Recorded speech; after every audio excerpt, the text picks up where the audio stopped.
तो कल बेसिक हम लोग मोशन के बारे में अंडरस्टैंडिंग किए थे, what is the motion, right. तो इसमें हम लोग क्या देखे थे, किसी भी ऑब्जेक्ट के मोशन को डिस्क्राइब करने के लिए we need two conditions. First, उस ऑब्जेक्ट का पोजीशन टाइम के साथ चेंज होना चाहिए। जो पोजीशन चेंज हो रहा है टाइम के साथ, किस रेफरेंस फ्रेम में। Reference frame is very very important. एक ही ऑब्जेक्ट को रेफरेंस चेंज करने के कारण हम बोल सकते हैं वो ऑब्जेक्ट रेस्ट भी हो सकता है और मोशन भी हो सकता है। जैसे फॉर एग्जाम्पल, मान लो ट्रेन में दो आदमी बैठे हुए हैं, दो फ्रेंड्स बैठे हुए हैं, राइट, और ट्रेन मोशन कर रही है। प्लेटफॉर्म पे जो बंदा एक खड़ा हुआ है, ठीक है, ऑब्जर्वर। तो ऑब्जर्वर जो प्लेटफॉर्म पे खड़ा है, ट्रेन मोशन कर रही है, तो प्लेटफॉर्म पे खड़े लड़के को क्या दिखाई देगा, वो दोनों दोस्त जो हैं उसके ट्रेन में बैठे हैं, मोशन कर रहे हैं। रेफरेंस ऑफ फ्रेम क्या हो गया, प्लेटफॉर्म। यानी रेफरेंस ऑफ फ्रेम की आंख से कहां से आप देख रहे हो, ऑब्जर्व कर रहे हो ऑब्जेक्ट को, वही रेफरेंस फ्रेम हुआ। तो जब प्लेटफॉर्म से हम उस दोनों बच्चे को देख रहे हैं, दोनों आपके जो फ्रेंड्स है देख रहे हैं, तो व्हाट यू आर लुकिंग कि दोनों मोशन कर रहे हैं। तो यहाँ रेफरेंस ऑफ फ्रेम क्या हो जाएगा, प्लेटफॉर्म। यदि दोनों फ्रेंड ट्रेन के अंदर जो बैठे हुए दोनों एक दूसरे को देख रहे हैं, तो वो दोनों एक दूसरे को क्या देखेंगे, रेस्ट में है। रेफरेंस ऑफ फ्रेम क्या हो जाएगा, ट्रेन हो जाएगा। सिमिलरली उसी तरह से कल एक अच्छा वीडियो में हम लोग देख रहे हैं कि अर्थ के सरफेस पर जो भी ऑब्जेक्ट है, तो अर्थ के रेस्पेक्ट में यदि उसका पोजीशन चेंज कर रहा है तो मोशन में है। यदि अर्थ के रेस्पेक्ट में यदि वो रेस्ट में है, पोजीशन नहीं चेंज कर रहा है तो रेस्ट, और मोशन कर रहा है तो टाइम के साथ चेंज हो रहा पोजीशन तो मोशन। अच्छा, जब reference of frame astronaut space से जब देखेंगे तो क्या दिखाई देगा, सारे ऑब्जेक्ट मूव कर रहे हैं, आइदर वो रेस्ट में हो या मोशन में हो। अर्थ के सरफेस पे जो कोई भी ऑब्जेक्ट हो, यदि रेफरेंस ऑफ फ्रेम हम स्पेस से देखते हैं तो क्या दिखाई देगा, रेस्ट हो या मोशन हो, सारे मोशन में ही दिखाई देंगे, क्योंकि रेफरेंस ऑफ फ्रेम स्पेस से देख रहा है। स्पेस से देखने का मतलब अर्थ भी रोटेट कर रहा है। जब अर्थ ही रोटेट कर रहा है तो जो स्पेस से देखेगा उसको क्या दिखाई देगा, अर्थ रोटेट कर रहा है, तो इतनी अर्थ पे जितने भी चीजें रहेंगे ऑब्जेक्ट, सारे मोशन में रहेंगे। तो reference of frame is very very important to define the motion. Motion को डिफाइन करने के लिए रेफरेंस ऑफ फ्रेम बहुत ही इंपॉर्टेंट चीज है। उसके बाद हम लोग जैसे यहां पर देखिए डिफरेंट डिफरेंट, जैसे एवरेज बुलेट का दिया हुआ है, ठीक है, speed, car is in motion. ये देखिए motion in ball inclined plane पर, इंक्लाइंड प्लेन पर यदि कोई इंक्लाइंड प्लेन है, यहाँ पर यदि बॉल को छोड़ देते हैं तो वो भी मोशन करने लगेगा, उसका पोजीशन टाइम के साथ चेंज होने लगेगा। तो ये डिफरेंट डिफरेंट पिक्चर्स है जो जिससे कि हमें डिफाइंड हो रहा है example of the motions. Next उसके बाद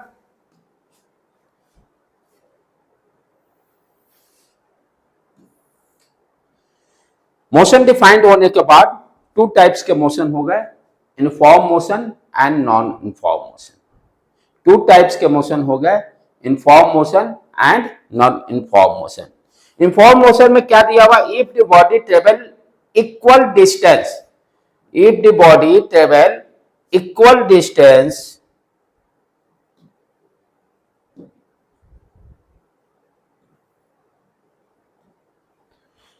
if the body travels equal distance in equal interval of time, it is said to be inform motion। इसी को inform motion बोलते हैं। क्या कर रहा है, एवरी इंटरवल में यदि इक्वल डिस्टेंस ट्रेवल करेगा तो उस ऑब्जेक्ट के मोशन को हम लोग क्या बोलेंगे, इनफॉर्म मोशन। जैसे आपका घड़ी का सुई इनफॉर्म मोशन कर रहा है, एवरी, ये नहीं ना कि 5 सेकंड में अलग वो स्पीड है, सेम स्पीड है। तो इनफॉर्म मोशन में दूसरा इंपॉर्टेंट पॉइंट क्या ध्यान रखना है, यदि कोई भी ऑब्जेक्ट इनफॉर्म मोशन कर रहा है तो स्पीड उसका क्या होगा, कांस्टेंट होगा। स्पीड क्या होगा, कांस्टेंट होगा, राइट बेटे। यदि कोई भी ऑब्जेक्ट इनफॉर्म मोशन कर रहा है तो हम क्या बोलेंगे, स्पीड कांस्टेंट रहेगा। क्यों कांस्टेंट रहेगा, उसको अंडरस्टैंड करने का, सिर्फ रटने से आप काम नहीं चलेगा। Why the speed is constant in uniform motion? क्या लिखा हुआ, इक्वल डिस्टेंस, यानी किसी भी इंटरवल में मान लो कोई ऑब्जेक्ट है, कोई ऑब्जेक्ट ये मोशन कर रहा है, ठीक है, 0 से 5 सेकेंड के बीच में, 0 से 5 सेकेंड के बीच में मान लो ये 10 मीटर चला। 5 से 10 सेकेंड के बीच में मान लो ये अगेन 10 मीटर चला। तो यहां हम क्या देख रहे हैं, time interval same 5 second, distance 10 metre travel कर रहा है। तो जो हम स्पीड निकालते हैं, जैसे इसको ध्यान से दें, इस ड्यूरेशन में स्पीड क्या हो जाएगा, speed equal to distance upon time, यही हम लोग जानते हैं। डिस्टेंस कितना है 10 मीटर, 10 मीटर रखेंगे। टाइम कितना है 5 सेकेंड, कितना स्पीड आया 2 मीटर पर सेकेंड। दूसरे इंटरवल में देखें, अगेन क्या होगा आपका speed, again s equal to D upon T, right. D कितना है 10, टाइम कितना है 5, 2 मीटर पर सेकेंड। तो हम क्या देख रहे हैं, इनफॉर्म मोशन जब होगा तो ऑब्जेक्ट का स्पीड कांस्टेंट रहेगा। कांस्टेंट मींस सेम रहेगा। तो जब भी स्पीड सेम रहेगा तो हम क्या बोलेंगे, किस तरह का मोशन हो रहा है, यूनिफॉर्म मोशन हो रहा है। क्लियर समझ में आया बेटे? जब भी आपका स्पीड सेम रहने का मतलब व्हाट यू अंडरस्टैंड कि यूनिफॉर्म मोशन है। आपसे दिया रहेगा, स्पीड दे देगा, स्पीड 30 मीटर पर सेकेंड से चल रहा है, ये दिस टाइप पूछेगा कि यूनिफॉर्म मोशन के लिए क्या है। यूनिफॉर्म मोशन के लिए, यूनिफॉर्म मोशन के लिए व्हाट इज द कंडीशन। ठीक है बेटे? तो यूनिफॉर्म मोशन में हम लोग क्या देखें, सबसे इंपॉर्टेंट चीज स्पीड कांस्टेंट रहेगा, स्पीड कांस्टेंट रहेगा। ठीक है। नॉन यूनिफॉर्म मोशन में क्या होगा, आपका एवरी इंटरवल में स्पीड डिस्टेंस सेम नहीं रहेगा। यही मान लीजिए 0 से 5 सेकेंड 10, दूसरे वाला में हमने यहां पर ले लिया 5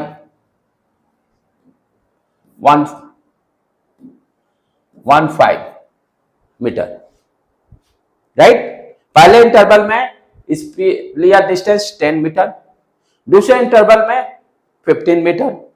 अब दोनों इंटरवल में स्पीड निकालें, यहां पर ये नॉन यूनिफॉर्म मोशन हो गया 5, यहां दूसरे इंटरवल में डिस्टेंस डिफरेंट हो गया 15 हो गया। यदि स्पीड निकालेंगे तो पहले वाला में 2 मीटर पर सेकेंड, दूसरे वाले में क्या हो जाएगा 15 डिवाइडेड बाई, सॉरी ये टाइम 5 है ना, 5, 15 divided by 5, 3 metre per second. Speed change हो गया। तो हम क्या देखें, नॉन यूनिफॉर्म मोशन में स्पीड सेम नहीं रहेगा। क्लियर समझ में आया? स्पीड सेम नहीं रहने के कारण क्या होता है, एक्सेलरेशन। हम एक्सेलरेशन कैसे डिफाइन करते हैं, यदि स्पीड वैरी करेगा तभी एक्सेलरेशन होगा। लेकिन दूसरी चीज यहां ध्यान देना है कि एक्सेलरेशन के लिए डायरेक्शन होना जरूरी है, यानी एक्सेलरेशन वेलोसिटी से हम डिफाइन करते हैं। हाँ, यदि इसी वर्ड को मैं बोल दूं कि कोई पर्सन है, यानी स्ट्रेट लाइन मोशन कर रहा है टुवर्ड्स ईस्ट, एक्सेलरेशन स्पीड से डिफाइंड नहीं होता है, हम ऑलवेज वेलोसिटी से। हाँ, लेकिन यदि वेलोसिटी वैरी कर रहा है either in terms of magnitude और in terms of direction, acceleration produce होने का 2 फैक्टर है, या तो स्पीड चेंज कीजिए, दूसरा डायरेक्शन। स्पीड सेम है, डायरेक्शन चेंज हो रहा। स्पीड सेम है इनफॉर्म सर्कुलर मोशन में, इनफॉर्म सर्कुलर मोशन में क्या होता है, डायरेक्शन चेंज होता है, स्पीड सेम रहता है। तो डायरेक्शन चेंज होने के कारण एक्सेलरेशन प्रोड्यूस होता है। अंडरस्टूड? यहां भी नॉन यूनिफॉर्म मोशन में क्या होगा, स्पीड चेंज कर मैग्नीट्यूड के कारण तो एक्सेलरेशन प्रोड्यूस होगा। तो नॉन यूनिफॉर्म मोशन में हम क्या देखते हैं कि एक्सेलरेशन प्रोड्यूस होगा। तो दोनों को कैसे आइडेंटिफाई करेंगे, कोई भी ऑब्जेक्ट दिया हुआ है, इनफॉर्म है कि नॉन यूनिफॉर्म मोशन है, तो इनफॉर्म मोशन में स्पीड कांस्टेंट, जहां दिया रहेगा वैल्यू कांस्टेंट सेम रहेगा, बोल देंगे इनफॉर्म मोशन है। जहां एक्सीलरेटेड मोशन होगा, जहां एक्सीलरेशन होगा, वहां पे नॉन इनफॉर्म मोशन होगा। समझ में आया बेटे? अब इस केस में जैसे मान लीजिए इनफॉर्म ही मोशन हो रहा है, आपसे कोई पूछे कि व्हाट इज द एक्सीलरेशन, 0। क्योंकि दो इंफॉर्मेशन हम क्या देख रहे हैं, स्पीड से, और एक्सीलरेशन जो डिफाइन करते हैं क्या करते हैं, change in velocity divided by time. Change in velocity तो 0 हो जाएगा, 2 मीटर था फिर 2 मीटर ही है, 2 - 2 0। तो इस केस में क्या होगा, इसके लिए वेलोसिटी कांस्टेंट, वेलोसिटी कांस्टेंट होने का मतलब एक्सीलरेशन 0। और यहां पर नॉन यूनिफॉर्म मोशन में हम क्या देख रहे हैं कि वेलोसिटी चेंज हो रहा है या स्पीड चेंज हो रहा है। तो वेलोसिटी चेंज हो रहा है जिसके कारण क्या होगा, एक्सीलरेशन डिफाइंड हो जाएगा, जिसके कारण एक्सीलरेशन डिफाइंड होगा। ये सारी चीजें बहुत अच्छी तरह से समझना है। अब मैं क्लियरली बता दूं, मेरा मोटिव आपको जो है, यहां पर कोई भी बच्चे, मैं यहां पढ़ा हूं अपनी दूसरी सोच से, ये मैं नहीं कहता हूं कि मैं कैसा हूं क्या हूं, बट ऑलवेज थिंकिंग कि बच्चे को नॉलेज कैसे इंक्रीज करें। इसका फायदा यह है कि जैसे हम लोग पढ़ते थे, अब समझिए कि आप 95 या 94 या 95 में हम लोग, मैं +2 कर गया था, तो उस समय का भी नॉलेज अभी तक हम लोग के पास है। एक ही रीजन है, चीजों को अच्छी तरह से समझा, रटने का कोई कॉन्सेप्ट नहीं।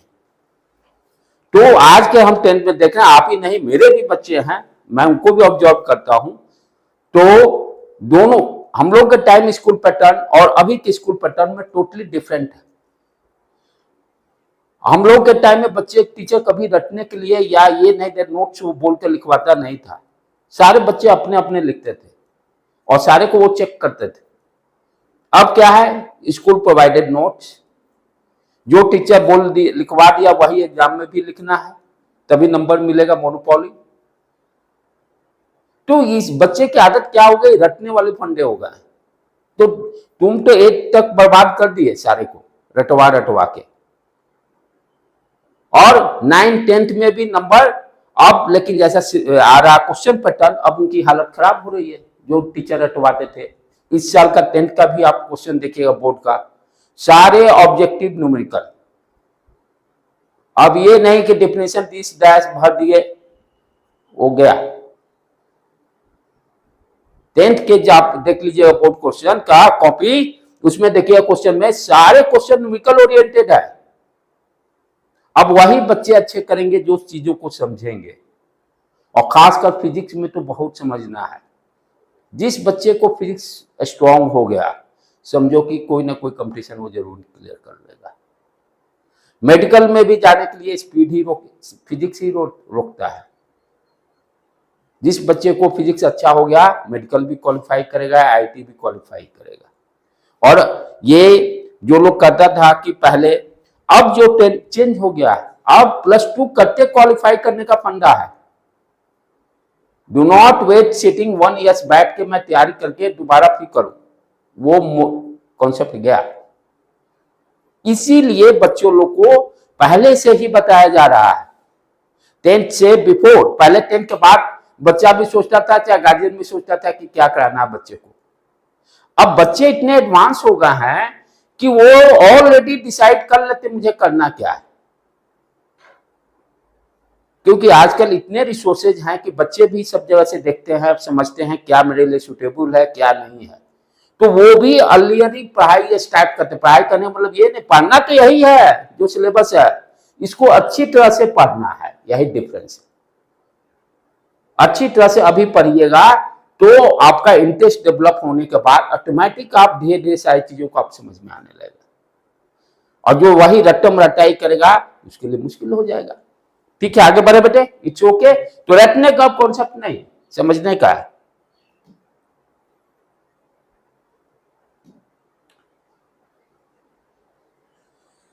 अब जैसे यहां पर दिया हुआ है example, the movement of the clock hand and movement of the pendulum is the example in form circular motion का, ये एग्जाम्पल हो गया। राइट बेटे, ये दूसरा एग्जाम्पल आप देखिए, movement of asteroid and the bouncing off the ball. Ball आप जब फेंकिएगा, क्या सेम हाइट हमेशा वो आएगा? नहीं आएगा। बॉल क्यों? क्योंकि सरफेस का फ्रिक्शन अलग है। बॉल में भी इलास्टिक कॉलिजन हो रहा है, जो सारे आगे पढ़ेंगे 11th में।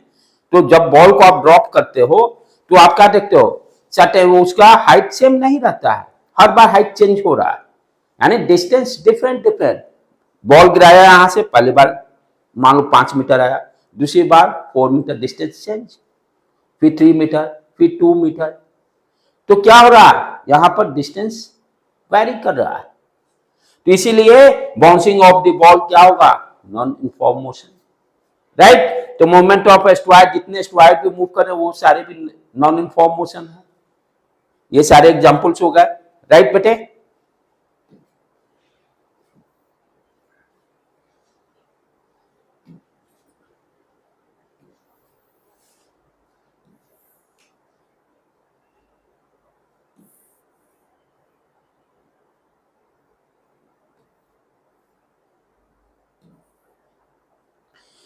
अब स्पीड क्या है, ऑलरेडी बार बार हम लोग डिस्कस कर चुके हैं, इसको हम लोग फास्टली अब करते हैं। If a body, it is speed of the body, distance travel by the body in unit time, और एनसीईआरटी में क्या देता है, rate of change of distance per unit time, वही लिखने का है, ठीक है। जो एनसीईआरटी बुक डेफिनेशन दे रहा है वही एग्जाम में हम लोग को लिखने का है, राइट। तो मीनिंग भी इसका भी वही हुआ, राइट। स्पीड का फॉर्मूला क्या हो गया, distance upon time. If the body travel in a distance s in time t, speed कैसे डिफाइन करेंगे, s equal to v equal to s upon t, v equal to s upon t। SI unit metre per second, दोनों तरीका से ये भी division का show करता है, और ms पावर 1, कोई भी जैसे डिनोमिनेटर में 1/x लिखते हैं, 1/x लिखते हैं, तो इसको हम लोग इस तरह से भी लिख सकते हैं, x पावर -1। ऑलरेडी मैथ्स में हम लोग करते थे 1/2 स्क्वायर, 2 का पावर -2 न्यूमरेटर में ले जाने के बाद। तो we can also write ms inverse. And सबसे इंपॉर्टेंट चीज कि स्केलर क्वांटिटी है, स्पीड क्या है, स्केलर क्वांटिटी है।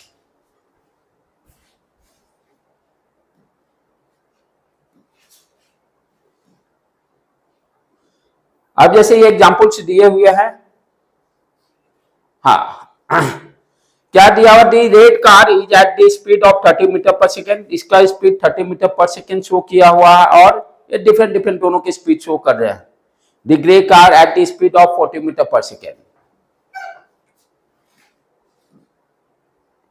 अब एवरेज स्पीड कैसे डिफाइन कर, एवरेज स्पीड का कॉन्सेप्ट मैं बार बार पहले भी बता चुका हूं। एवरेज स्पीड कब हम लोग बात करते हैं, जैसे मान लीजिए आप यहां से स्कूल जा रहे हैं, ठीक है, साइकिल से जा रहे हैं, तो समटाइम्स क्या होता है, आपके साइकिल का स्पीड जो है अकॉर्डिंग टू ट्रैफिक, सामने ट्रैफिक कैसा है उसके हिसाब से स्पीड है। यदि कोई सामने आ जा रहा है तो आपका स्पीड 0 भी हो जाएगा, यदि सामने कोई नहीं है तो स्पीड 10 मीटर पर सेकेंड भी होगा, यदि थोड़ा भीड़ भाड़ होगा तो 5 मीटर पर सेकेंड भी हो सकता है। तो हम एवरेज टर्म कब डिफाइन करते हैं, जहां जो यहां किसकी बात करें, स्पीड, क्वांटिटी क्या है अपना, स्पीड। तो यहां पर अपनी जो क्वांटिटी है, देखिए एवरेज टर्म जो क्वांटिटी स्पेसिफाई किया रहेगा वो वैरी करना चाहिए। Average height, average temperature, temperature vary कर रहा है, average height of student, student का हाइट वैरी कर रहा है।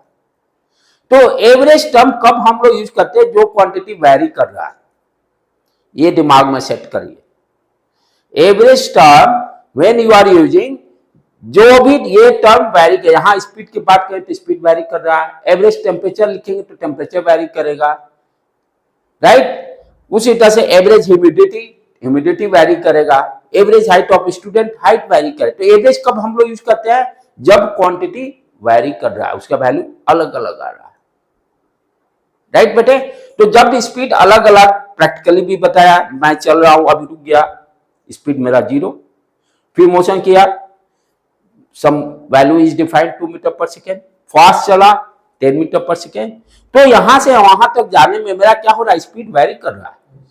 जब स्पीड वैरी करेगा तब कोई मेरे से पूछेगा मैं कि व्हाट इज योर स्पीड, तो अब मैं क्या बोलूंगा, क्या व्हाट है, कब बोल सकता हूं, 0 भी है, 2 मीटर भी है, 10 मीटर भी है। बंदा तो एक वैल्यू खोज रहा है, जिस तरह से मैंने एग्जांपल में देखा कि क्लास में बच्चे बैठे हुए हैं, कोई इंस्पेक्शन टीम आई आपके बोर्ड का, टीचर से पूछ दिया what is your average student height, क्या है आपके इस क्लास का, तो ये तो नहीं बोला कोई बच्चा 3.5 है, कोई बच्चा 3.2 है, 3.8 है, 4.2 है, 4.5 है, 5.1 है, इतना तो सुने वो तो व्हाट टीचर से क्या करेगा टीचर, एवरेज हाइट बोल देगा 4.5, तो सामने वाला समझ जाएगा उसी के आसपास में इस क्लास बच्चे का हाइट है। तो इसी तरह से यहां भी एवरेज बाय स्पीड कहने का मतलब, जैसे मान लीजिए आपने घर से आप स्ट्रॉन्ग फाउंडेशन आ रहे हो, मैंने पूछा व्हाट इज योर स्पीड, तो आप ये तो नहीं बोले सर कभी स्पीड 0 है, कभी 2 मीटर है, कभी 3 मीटर है, तो व्हाट यू आर डूइंग, क्या करोगे, घर से चलोगे, डिस्टेंस मेजर कर लोगे और देखो कितना टाइम लगा, दोनों को डिवाइड कर दोगे, तो एवरेज स्पीड क्या हो जाएगा, total distance upon total time, total distance upon total time. समझ में आया एवरेज स्पीड क्या वैल्यू है।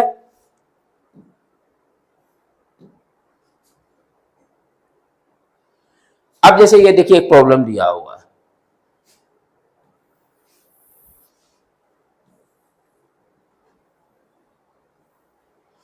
क्या दिया हुआ है, a car travel 85 kilometre from point A to B, this is your A and ये मान लेते हैं this is your B. A car travel 85 kilometre from point A to B, यहां से ये 85 किलोमीटर दे रहा है, और बी टू सी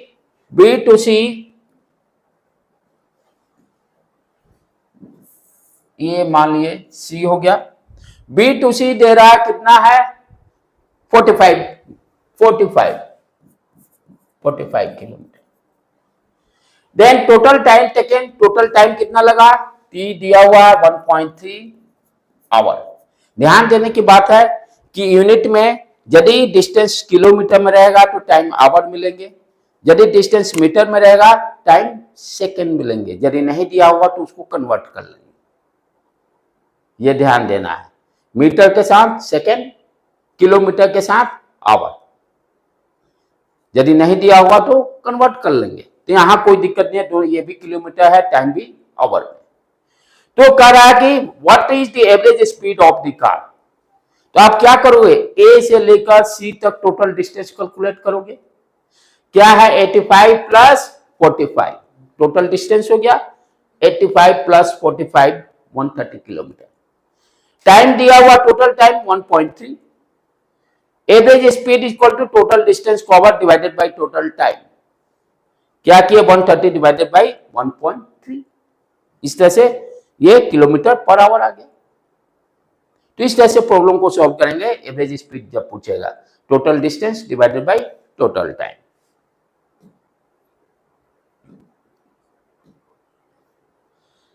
अब नेक्स्ट क्वांटिटी क्या है, ये भी हम लोग कर चुके, जस्ट इसको फास्ट करेंगे। वेलोसिटी के लिए स्पीड के साथ डायरेक्शन इंक्लूड कर देंगे, वो टर्म क्या हो जाएगा, rate of change of displacement per unit time,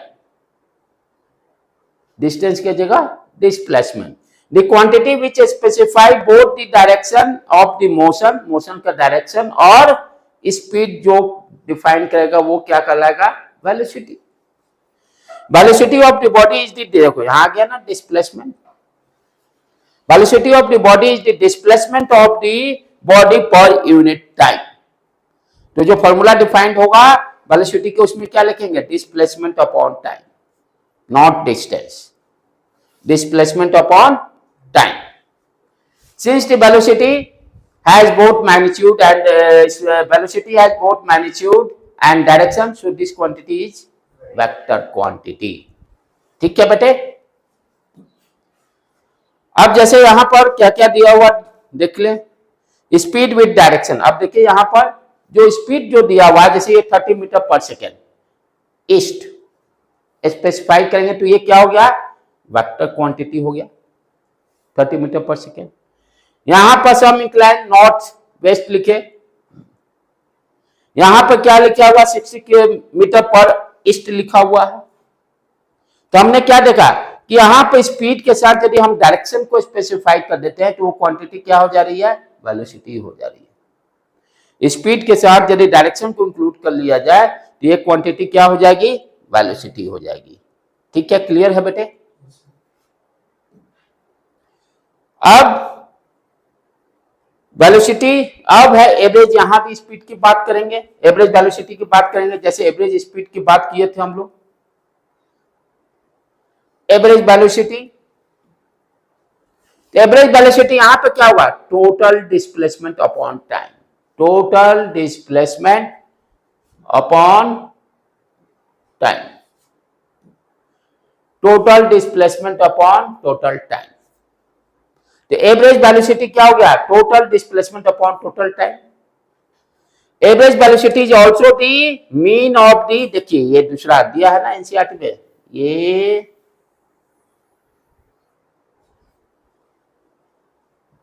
average velocity is also the mean of the initial velocity and final velocity. यानी यू, इनिशियल वेलोसिटी को हम लोग यू से स्पेसिफाई करते हैं, ध्यान देने का है। अब जो है 9th में जैसे इनिशियल वेलोसिटी को यदि कोई यू लिखा तो अंडरस्टूड है बाय डिफॉल्ट इनिशियल वेलोसिटी है, लेकिन एज ए स्टूडेंट आप लिखिएगा इनिशियल वेलोसिटी ब्रैकेट में स्मॉल यू, लेकिन फर्दर फिर यूज कर दो एक बार स्पेसिफाई करने के बाद, everyone know U means initial velocity और v मींस फाइनल वेलोसिटी। तो एवरेज वेलोसिटी को लिए समटाइम्स मान लीजिए आपको इनिशियल वेलोसिटी फाइनल वेलोसिटी दिया है, आप पूछ दिया कि what is the average velocity, what is the average velocity. जैसे मैं दिया कि इनिशियली कोई कार है रेस्ट में है और 10 मिनट के बाद उसका स्पीड हो गया 20 metre per second, then what is the average speed, क्या करेंगे 20 प्लस 0, फाइनल वेलोसिटी स्पीड 20 दिया हुआ, इनिशियल 0, तो 20 प्लस 0 डिवाइडेड बाई 2 करेंगे, u plus v divided by 2। तो speed and velocity have same unit metre per second, कोई दिक्कत नहीं, जो स्पीड का यूनिट है वही इसका भी यूनिट सेम रहेगा, क्योंकि क्वांटिटी सेम है ना, डिस्प्लेसमेंट को भी मीटर में ही मेजर करेंगे और टाइम को सेकेंड में, यूनिट सेम रहेगा। सिर्फ दोनों में स्पीड और वेलोसिटी में डिफरेंस क्या है, यहाँ डायरेक्शन आपको बताना है। हाँ, एवरेज वेलोसिटी में भी ध्यान देना, डिस्टेंस की जगह डिस्प्लेसमेंट यूज करेंगे। यदि डिस्प्लेसमेंट नहीं दिया हुआ हो, सिर्फ वेलोसिटी दिया हुआ हो इनिशियल फाइनल, तो u plus B divided by 2 कर लेंगे। ठीक है बेटे।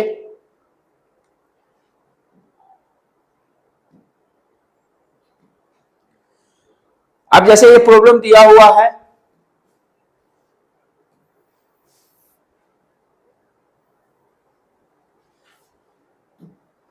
if a car changes its speed from 10 meter per second to 20 meter per second in just 5 seconds, क्या दे रहा है कि एक कार का यानी इनिशियल वेलोसिटी दिया हुआ u 10 मीटर पर सेकेंड और फाइनल 5 सेकेंड के बाद यानी जो भी 5 सेकेंड पर स्पीड दिया हुआ 20 metre per second, what is the average velocity of the car.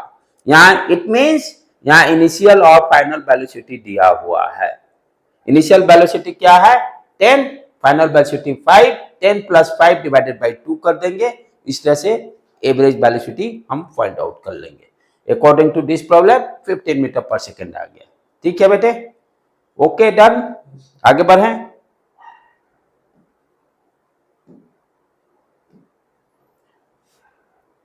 अब नेक्स्ट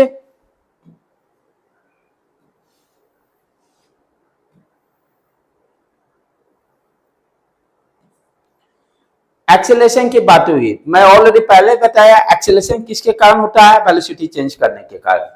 वेलोसिटी चेंज करेगा तो एक्सेलरेशन आपका प्रोड्यूस होगा।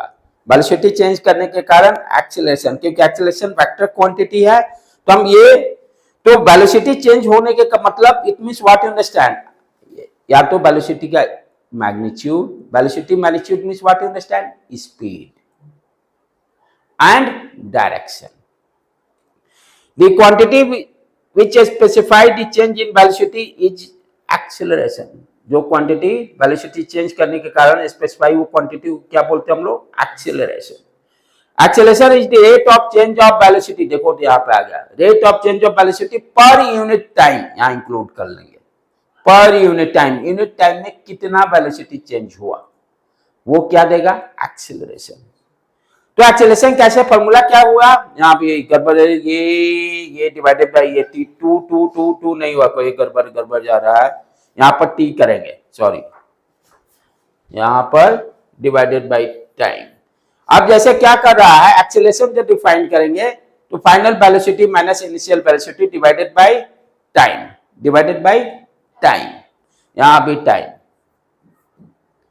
If the velocity changes from initial velocity u to final velocity v in time t, then acceleration is v minus u divided by time. What is the formula of acceleration? Final velocity minus initial velocity divided by time. Unit कैसे निकालेंगे? Unit कभी भी अब मेरे class में नहीं रखने का है। यूनिट को समझिए कैसे निकलता है कि फिजिकल क्वांटिटी इतनी ज्यादा है, कितना आप याद करोगे? That is not possible. Unit निकालने के लिए जो मैथमेटिकल फॉर्मूला दिया हुआ है उस पर फोकस कीजिए। कौन सी क्वांटिटी न्यूमरेटर में दिया हुआ है उसका एसआई यूनिट क्या होता है, डिनोमिनेटर में कौन सी क्वांटिटी दिया हुआ है उसका एसआई यूनिट क्या होता है, दोनों को डिवाइड करके निकाल लीजिए। अब यहाँ पर न्यूमरेटर में क्या है, वेलोसिटी है, तो वेलोसिटी का यूनिट हम लोग क्या जानते हैं, मीटर पर सेकेंड होता है। डिनोमिनेटर में टाइम है सेकेंड, यूनिट क्या हो गया, मीटर पर सेकेंड स्क्वायर, यही दिया हुआ है यहाँ पर। ठीक है बेटे, आगे बढ़े हम लोग।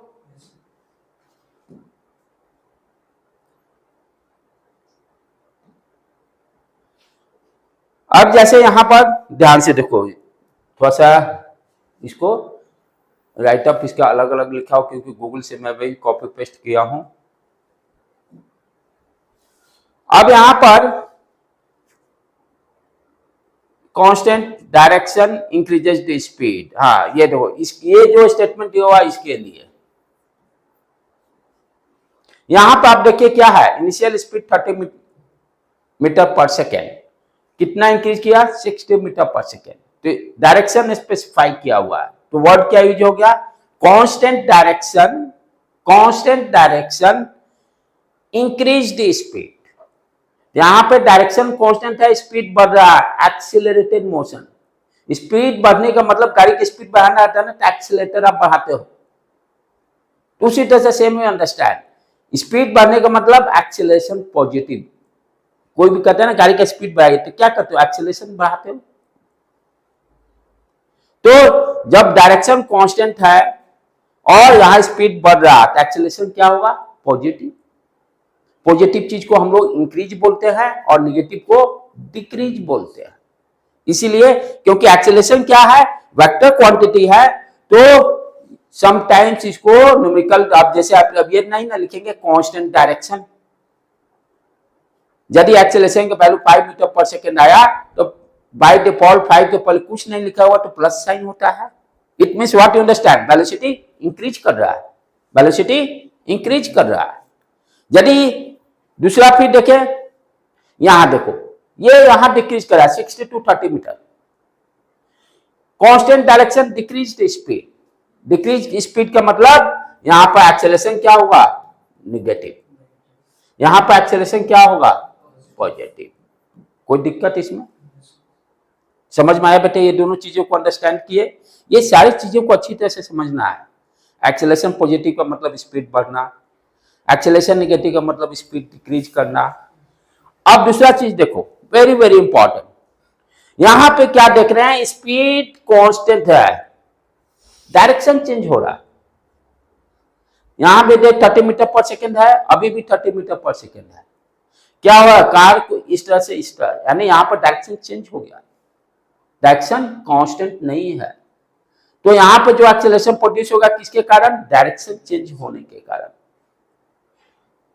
सिमिलरली यहां पर फिर देखो, चेंज द डायरेक्शन, यहां दोनों चेंज हो रहा है, ये देखो हर केस को दिखाया गया है।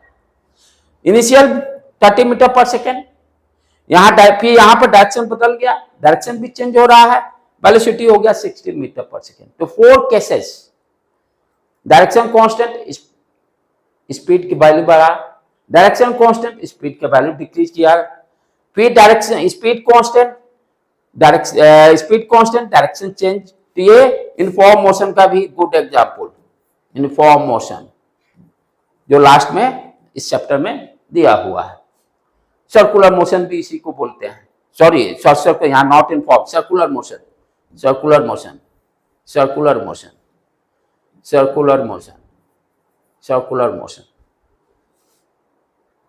और क्या सर्कुलर मोशन को यूनिफॉर्म मोशन बोल सकते हैं? यूनिफॉर्म मोशन में क्या होता है? Speed constant. तो circular motion can also say uniform motion. Circular motion को हम यूनिफॉर्म मोशन भी बोल सकते हैं क्योंकि स्पीड कांस्टेंट रहता है ना सर्किल के चारों तरफ। तो इस तरह के क्वेश्चन आपके अभी से ही दिमाग में बैठा के रखना है। सर्कुलर मोशन कोई दे देगा ऑब्जेक्टिव, यूनिफॉर्म मोशन है कि नॉन यूनिफॉर्म मोशन है, तो यूनिफॉर्म मोशन पे आप क्लिक कीजिएगा। राइट बेटे, ठीक है, क्लियर है ये भी? ओके, इस चीज को जाके ध्यान से पढ़ने का है, ध्यान से इतने अच्छे कॉन्सेप्ट कर लो कि तुम्हें लगे कि हाँ मैं कुछ जान रहा हूं। और कभी भी अहम नहीं होना चाहिए नॉलेज के मैटर में। डू नॉट कि मैं जानता हूं, मैं ही जानता हूं, दूसरा नहीं जानता। नहीं, गलतफहमी में आप जिस दिन आप सोचोगे उस दिन आप जीरो पे आ जाओगे। क्लास में मानिए ठीक है टॉप कर रहे तो आपसे मैं तो टॉपर हूं, मेरे आगे कोई नहीं है, पढ़ाई आपका सेम टाइम से जीरो होना चालू है। आफ्टर 6 मंथ के बाद आ जाओगे 10th पोजीशन पर। तो कभी भी ओवर कॉन्फिडेंस नहीं, जब सीखना हो सीख लीजिए किसी से। Always I am saying. चले आगे बढ़े बेटे, ठीक है।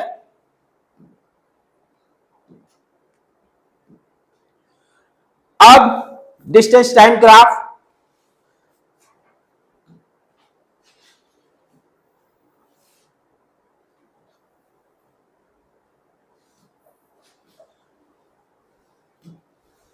ये क्या कर रहा है ये भी बहुत अच्छी तरह से अंडरस्टैंड करना जरूरी है क्योंकि यहाँ ग्राफिकल यही सेम टॉपिक 11th में जाएगा, सारे कंटेंट सेम, सारे चीज आप 11th की भी बुक पलटिएगा यही सब सब टॉपिक दिखाई देगा वहां भी। तो डिस्टेंस टाइम ग्राफ पढ़ने का मतलब क्या है, क्यों पढ़ रहे हैं, ये भी पहले सोचना जरूरी है। भाई कोई चीज पढ़ रहे हैं कुछ मकसद होगा। तो डिस्टेंस टाइम ग्राफ से हमें क्या मिलेगा, speed.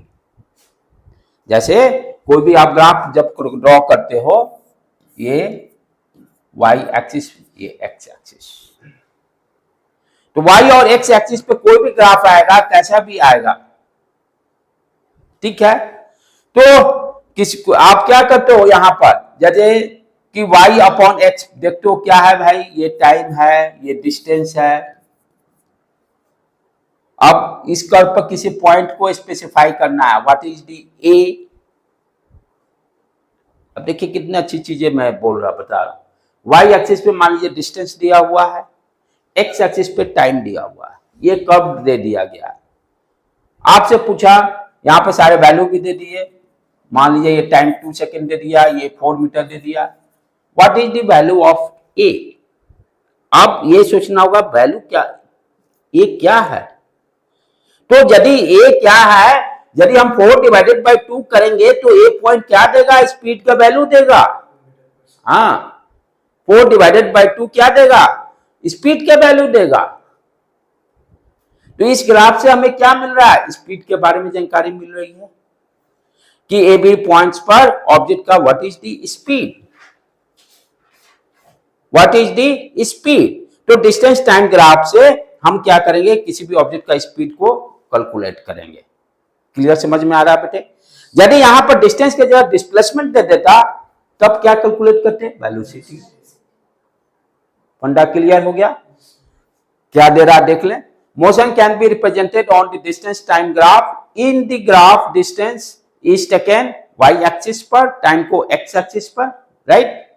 Distance time graph gives the inform speed in straight line. अब ध्यान से समझो यहां पर ये क्या करा, ग्राफिकल को बहुत अच्छी तरह से समझना जरूरी है। यहीं पर क्या होता है ना, मैं मानता हूं NCERT stuff for student and teacher also, क्योंकि एनसीईआरटी लिखता जो है बहुत बड़ी चीज, 2-3 लाइन नहीं लिखेगा लेकिन उसका मतलब बहुत कुछ रहता है। लेकिन जो वही लाइन समझ गया वो खिलाड़ी हो गया। क्या कर रहा है, distance time graph for inform speed. Inform speed का मतलब क्या समझे, स्पीड कांस्टेंट। तो स्पीड कांस्टेंट होगा तो ग्राफ कैसा होगा, इसमें स्पीड कांस्टेंट होगा तो ग्राफ कैसा होगा, ये डिस्टेंस हो गया, ये टाइम हो गया। स्पीड कांस्टेंट रहा कहने मतलब 2 मीटर पर सेकेंड से स्पीड है, तो ग्राफ कैसा ड्रॉ कर होगा उस लाइन का, टाइम एक्सिस के पैरेलल। ये देखो 2 मीटर, ये पर सेकेंड देगा किसी भी पॉइंट पर। ये मान लो 2 मीटर है फॉर एग्जाम्पल, ये 4 सेकेंड है, ठीक है। तो यदि स्ट्रेट लाइन आने, एक मिनट रुक जाओ रुक जाओ रुक जाओ, कुछ गड़बड़ जा रहा है गड़बड़ जा रहा है। तो यहां पर 2/4 1/2 इज ए स्ट्रेट लाइन। हाँ नहीं नहीं नहीं, ये इसका मतलब अलग है। यहाँ क्या हो गया, हाँ देखो इसका भी मतलब है, मैं पहले बता दूं तब उस पर आ जाते हैं। यहां पे क्या देख रहे हैं, यदि कोई भी straight line distance time graph में टाइम एक्सिस के पैरेलल है, तो व्हाट यू आर थिंकिंग, किसी भी इंस्टेंट पे वो बंदा कहां है, 2 मीटर की दूरी पर डिस्टेंस पर, किसी भी instant 4 second 5 second any time वो कहां कितने डिस्टेंस पर है, 2 मीटर पे है। पोजीशन उसका नहीं बदल रहा है। पोजीशन नहीं बदलने का मतलब टाइम के साथ क्या हो गया, रेस्ट में है। समझ में आया गुड़िया। यदि टाइम एक्सिस के पैरेलल यदि है कोई भी स्ट्रेट लाइन, किस केस में, डिस्टेंस टाइम ग्राफ, तो इसका मीनिंग क्या हुआ, यहां यहां यहां सब जगह आप देखिए क्या है, 2 metre 2 metre 2 metre 2 metre 2 metre. तो जहां इनिशियली भी 2 मीटर पे था, किसी भी इंस्टेंट पे 2 मीटर पे है, तो उसका पोजीशन तो चेंज ही नहीं हो रहा। तो हम क्या बोलेंगे इसको, आपको देखकर ऑब्जेक्ट रेस्ट में है। आपको ग्राफ दिया रहेगा एबीसीडी, मोशन में है कि रेस्ट में है कि इनफॉर्म मोशन है नॉन इनफॉर्म मोशन है, इस तरह से दिया रहेगा ऑब्जेक्टिव। तो इसका मीनिंग क्या निकला, यदि टाइम एक्सिस के पैरेलल रहेगा डिस्टेंस टाइम ग्राफ में, तो ऑब्जेक्ट रेस्ट में है। क्लियर हो गया ये पंडा। अब वो क्या कर रहा है उसको भी समझना हम लोग। अब क्या करा कि इनफॉर्म यानी स्पीड कांस्टेंट है, ये लाइन की बातें ये कर रहा है, सॉरी स्ट्रेट लाइन क्या करा है, डिस्टेंस टाइम ग्राफ में इनफॉर्म स्पीड यानी स्पीड कांस्टेंट। कहने का मतलब इस ग्राफ को यदि इस तरह से मैं ड्रॉ करूं, जैसे ये मान लो 5 सेकेंड 10 सेकेंड 15 सेकेंड, ये डिस्टेंस 2 मीटर 4 मीटर 6 मीटर। तो यहां पर हम ग्राफ जो ड्रॉ करेंगे एवरी इंस्टेंट पर, ये है 4 मीटर, ये लाइक दैट। यहां पर क्या देख रहे हैं, 0 से 5 सेकेंड में 2 मीटर चला, 5 से 10 के सेकेंड में ये 4 शो करा, 4 में से 2 मीटर, यानी एवरी इंटरवल में 2-2 मीटर है। तो पहले तो इनफॉर्म मोशन हो गया। अच्छा, हम ऑलरेडी पहले से ही जानते हैं इनफॉर्म मोशन में स्पीड कांस्टेंट रहता है।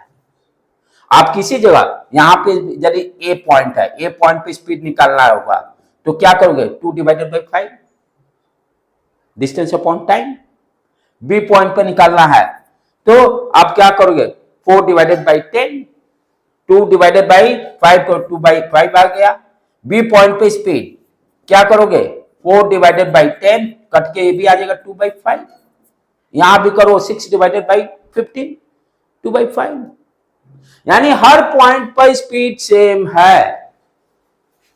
तो जब आपका ग्राफ स्ट्रेट लाइन है, इसी को, इस लाइन को हम क्या बोलते हैं, straight line, straight line, right बेटे। जब स्ट्रेट लाइन होगा तो हम क्या बोलते हैं कि डिस्टेंस टाइम ग्राफ में इनफॉर्म स्पीड का मतलब straight line motion, straight line motion होगा। Very very important. और ये भी बच्चे बहुत गलत करते हैं, इस तरह से दिया रहेगा, कहेगा कि ऑब्जेक्ट रेस्ट में है कि मोशन में है। Clear. This is because of inform speed a body travels equal distance equal interval, इसी का वो रीजन दे रहा है। ये मैं आपको ग्राफ से भी बता दिया। ठीक है, क्लियर है, ओके डन, आगे बढ़े।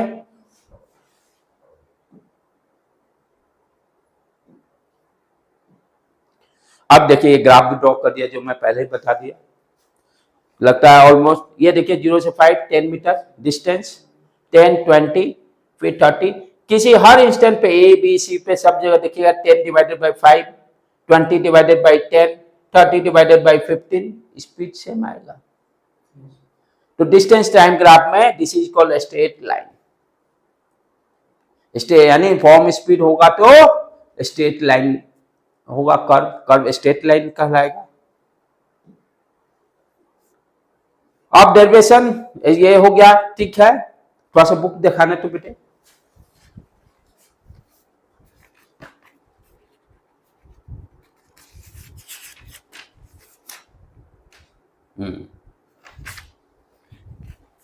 अब दूसरा चीज जो कि देख लेता हूं इसमें दिया है कि नहीं, तब आगे मैं बढ़ता हूं।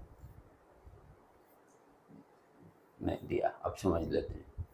यहाँ पर थोड़ा सा ब्रेक अपना कॉन्सेप्ट और लगाते हैं।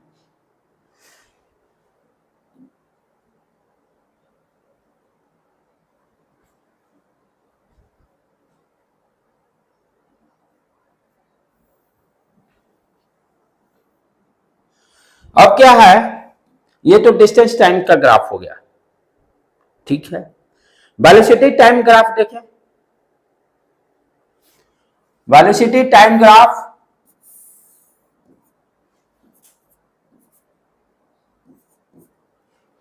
तो डिस्टेंस टाइम ग्राफ जिस तरह से आपको स्पीड दिया, तो वेलोसिटी टाइम ग्राफ क्या देगा, एक्सीलरेशन। वेलोसिटी टाइम ग्राफ क्या देगा, एक्सीलरेशन, क्योंकि एक्सीलरेशन क्या होता है, v upon T, v upon T. अच्छा, तो जैसे इनफॉर्म मोशन हो रहा है, तो इनफॉर्म मोशन में आपने क्या देखा, स्पीड कांस्टेंट। यदि उस चीज को हमको यहां ड्रॉ करना रहे, यदि दिया हुआ कि 2 मीटर पर सेकेंड से कोई कार ट्रेवल कर रहा है एंड उसको ड्रॉ करना है वीटी ग्राफ पर। स्टेटमेंट क्या दिया, इफ एनी वन कार, कोई भी कार है, travel with 2 metre per second speed in the direction of east, direction भी नहीं दिया, सिर्फ दे दिया 2 मीटर पर सेकेंड स्पीड से ट्रेवल कर रहा है, उसको आप ड्रॉ करना है ग्राफ वीटी ग्राफ पर। तो कहने का मतलब किसी भी इंस्टेंट पर स्पीड का वैल्यू क्या होगा, 2 मीटर पर सेकेंड। तो इट मीन्स जैसे मान लो ये क्या देगा, ये वैल्यू देगा 2 metre per second, 4 metre per second, 6 metre per second, यही वैल्यू देगा। वाई एक्सिस क्या देगा, इस मैग्नीट्यूड, यदि वेलोसिटी दी है तो डायरेक्शन हो गया, और ये time axis 2 second, 4 second, 6 second, like that. हमें दिया हुआ 2 मीटर पर सेकेंड, कहना है किसी भी इंस्टेंट पे क्या होगा, 2 मीटर पर सेकेंड ही स्पीड होगा, any time, any time, any time. Clear बेटे, समझ में आ रहा है। तो यदि इनफॉर्म मोशन होगा तो वीटी ग्राफ पे कैसे ड्रॉ करेंगे, वो कैसे पहचानेंगे, जब टाइम एक्सिस के पैरेलल होने का मतलब ये क्या है, यूनिफॉर्म मोशन है, यूनिफॉर्म मोशन है। And what is the acceleration, b minus you divided by T, b और u सेम है, 0 हो गया। ठीक है, समझ में आ रहा है, क्लियर है, कोई डाउट यहां पर। अब एक चीज और ध्यान से देखें, कॉन्सेप्ट उसको भी अच्छा से समझे हम लोग, तब डेरिवेशन पार्ट पे आएंगे।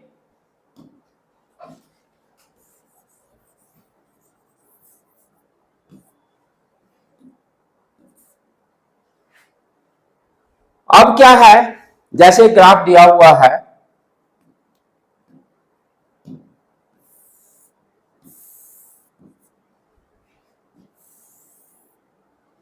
वीटी ग्राफ दिया हुआ है, ठीक है बेटे, और point A and this is your point B. यहां पर स्पीड 2 मीटर पर सेकेंड, यहां पे हम मान लेते हैं 4 metre per second, time 2 second, यहां पर टाइम 4 सेकेंड। आपसे कह रहा है find the distance between A and B. क्या है, बीटी ग्राफ दिया हुआ है, बीटी ग्राफ से हमें डिस्टेंस निकालना है ए से के बीच में। ये कोई भी ऑब्जेक्ट का है जिसका वेलोसिटी दिया हुआ है ए से बी जाने में, ये वेलोसिटी है, और हमसे पूछ रहा है find the distance between point A and B. कैसे निकालेंगे, तो यदि बीटी ग्राफ दिया हुआ है उससे मुझे डिस्टेंस निकालना है, जिस टाइम स्लॉट की बात कर रहा है, इस टाइम स्लॉट में हम देखेंगे what is the area enclosed by this curve, what is the area enclosed by this curve, ये क्या, ये एरिया कैलकुलेट करना होगा। ये एरिया कैलकुलेट करना होगा, तभी डिस्टेंस निकलेगा। VT ग्राफ दिया हुआ है, यदि डिस्टेंस निकालना होगा, जो टाइम यहां जैसे 2 से 4 सेकंड दिया हुआ है, तो हमें क्या करना पड़ेगा, ये कर्व ए और बी से परपेंडिकुलर लाइन ड्रॉ करेंगे टाइम एक्सिस पर, और पूरा रेड पार्ट जितना मैं शो कर रहा हूं ये सारे का एरिया कैलकुलेट करना होगा। जो एरिया का वैल्यू आएगा वो क्या देगा, डिस्टेंस। तो इसको कैसे करेंगे, अब इस पार्ट को क्या करेंगे, मैं क्या किया, इस दो पार्ट्स में ब्रेक कर दिया। एक ट्रायंगल दिखाई दे रहा है ABCD, और एक रेक्टेंगल CDE मान लेते हैं, ये F। ADB ट्रायंगल दिखाई दे रहा है, और AEFD रेक्टेंगल दिखाई दे रहा है। एरिया आराम से निकाल लेंगे। कैसे निकालेंगे,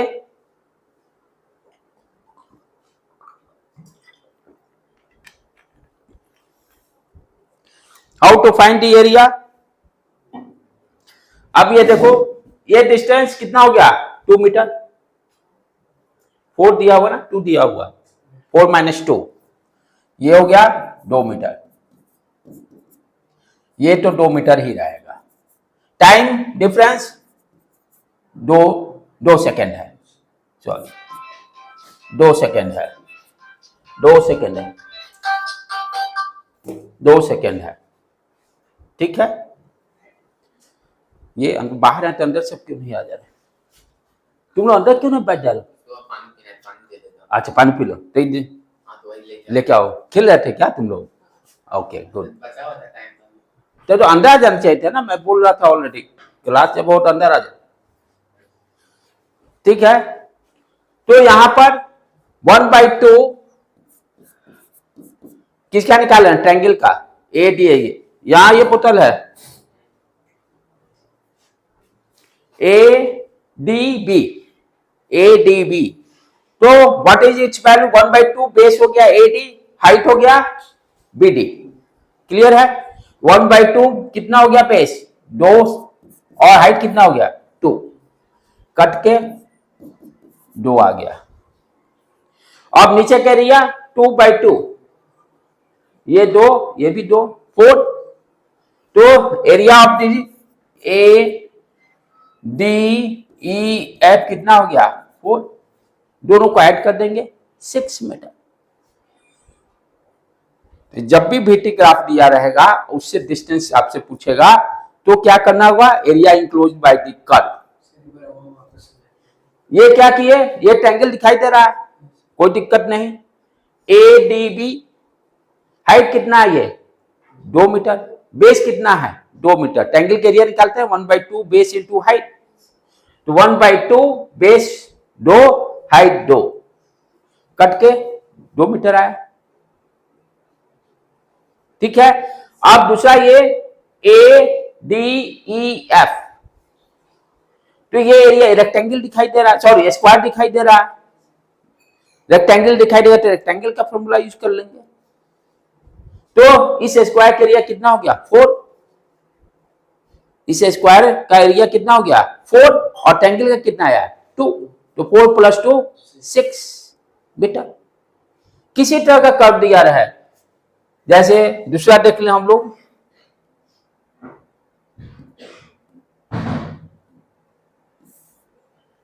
जैसा भी कैसा भी कर्व दिया रहा है, VT ग्राफ,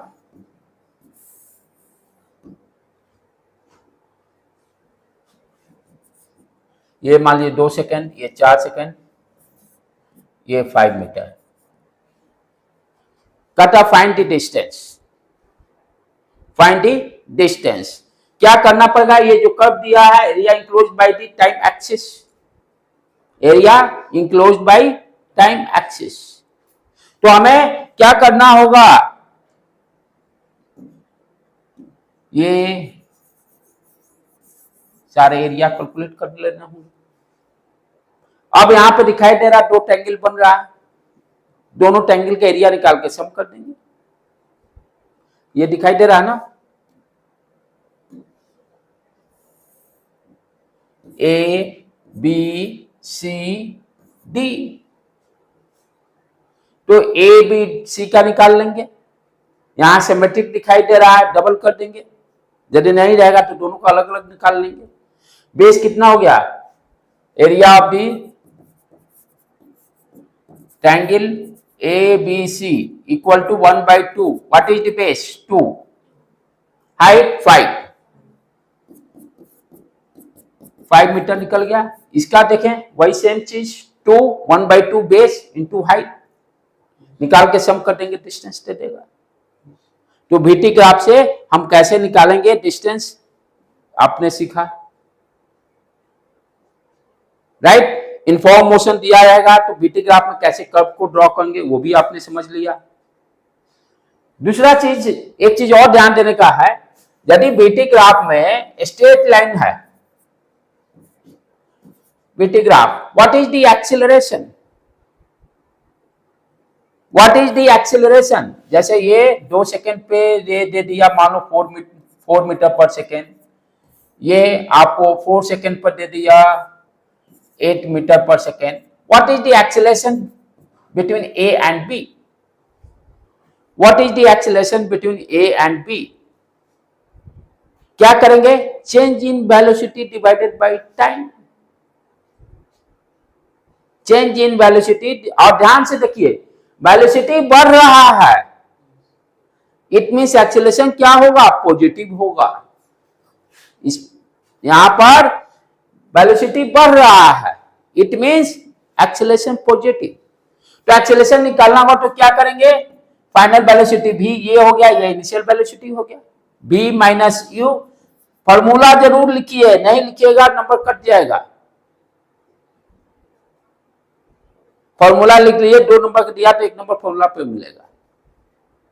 तो v कितना हो गया बेटा? यहां पर 8 minus 4 divided by 2, divided by 2, ये कितना आ गया? 4/2। 2 मीटर, यूनिट बहुत ही इंपॉर्टेंट है, 2 मीटर पर सेकेंड। समझ में आया? VT ग्राफ से कैसे एक्सेलरेशन कैलकुलेट करेंगे। चलो और कुछ सीख लें। जो कोशिश कर रहा हूं कि आप 9th में तो ये सारे एग्जाम्पल्स में, जो एग्जाम्पल सारे क्वेश्चंस बनाने हैं एनसीईआरटी का। अब जैसे मान लो आपको दिया हुआ है डिस्टेंस टाइम ग्राफ,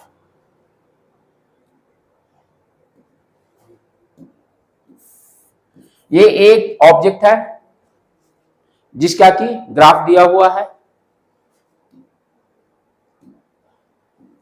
ये बी ऑब्जेक्ट है जिसका कर्व दिया हुआ है, ए कार बी कार, इस तरह से अंडरस्टैंड कीजिए।